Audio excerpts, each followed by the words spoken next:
dia menserviskan sepeda motornya, 1 hari tidak selesai, 2 hari tidak selesai, tiba-tiba dikabari sama tukang servisnya kalau sepedanya itu hilang.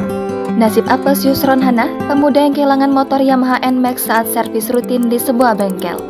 Mulanya, Yusron Hana membawa motornya tersebut ke bengkel untuk melakukan servis rutin. Pihak bengkel mengatakan jika motornya tersebut harus menginap karena tidak cukup waktu dikerjakan dalam sehari.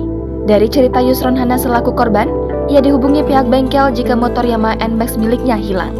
Yusron Hana langsung melaporkan kejadian tersebut ke polisi.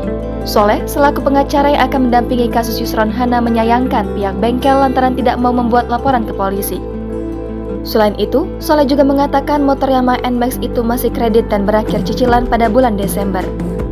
Soleh mengatakan ia akan membantu Yusron Hana agar mendapat keadilan.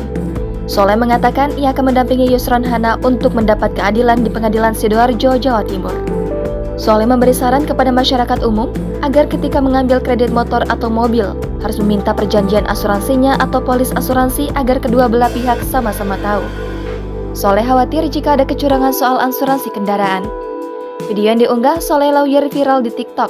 Video tersebut mendapat like 131.000 dan 6.000 komentar.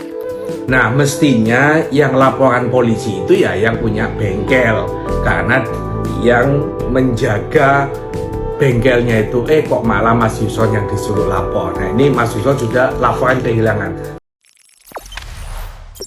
Jangan lupa subscribe, share, komen, dan like ya.